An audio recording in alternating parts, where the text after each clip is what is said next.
Resistors bring no real gain to AC circuits. They react to alternating current exactly how they do to direct current. Current can go through them from any direction, go faster, slower, as in change in frequency. They have no unusual reaction whatsoever. They just sit and do their job irrespective. On the other hand, inductors and capacitors hate change. And this is where most of all AC circuit dramas stem from. Inductors have one concern: don't change their current. And capacitors one concern: don't change their voltage. Imagine having this concern and being placed in an AC circuit with an ever-changing current, a circuit whose current changes 50 or 60 times a second.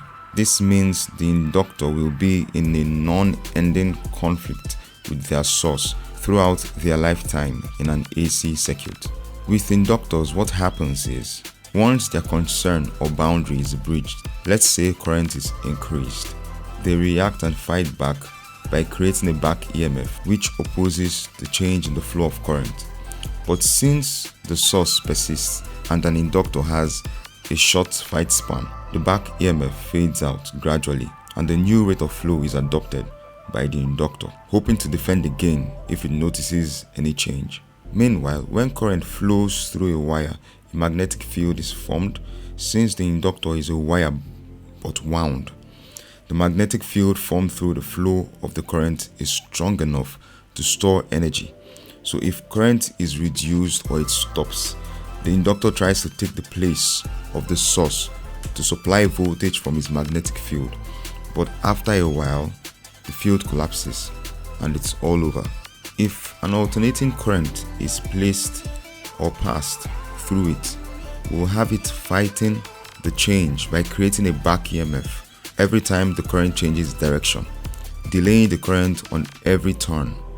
Hence, we have the current lagging with respect to the voltage. So while the inductor fights the current in the circuit, the voltage rises freely, while the current comes later because the inductor never wins its fight against a good source, and this gives birth to the concept of phase difference. For capacitors, once their concern or boundary is breached, let's say they experience a change in voltage, they fight back by acting short, pulling a current surge at an instant, thereby allowing available energy of the source to be stored in their plates. And this happens because, being short, they have a high current demand, and from the power equation P equal to IV, we know if power is constant, that is, we have a supply with a power that can't be improved or reduced, or simply can't be changed. V is inversely proportional to I, which means if I increases, V reduces. So you see why a capacitor, if placed on a node with maybe 3 volts, as example, will automatically turn the node to 0 at an instant. And if the power supply persists and provides the current the capacitor demands, it will begin to charge up and store it up. And as storing progresses, the voltage then begins to rise across its ends. And unfortunately for the capacitor, voltage begins to build up on its plates up until it rises to the power supply voltage. And at this point, the capacitor gives up the fight and adopts the new voltage until an attempt is made to change it.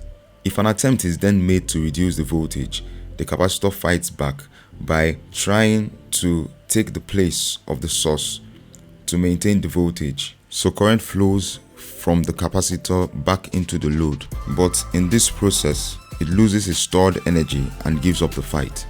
If an alternating current is passed through the capacitor, we will have it fighting the change in voltage by storing energy on every turn, delaying the rise in voltage. And while the capacitor fights the change in voltage, the current rises freely, as the capacitor also never wins against a good source. And this constant conflict gives birth to the concept of phase difference, which is the angular difference between oscillating quantities, or simply put, how much ahead or behind one wave is with respect to the other. The maximum possible deviations they can have from each other is 90 degrees. For pure resistors, we have a 0-degree phase angle. For pure inductor, we have a 90 degrees phase angle, a plus 90 degrees phase angle. While for the pure capacitor, we have a negative 90 degrees phase angle. Why is this knowledge very important? For power consumption and conservation purposes. Phase difference tells us how much of the electrical energy is actually doing useful work and how we can correct in cases where needed.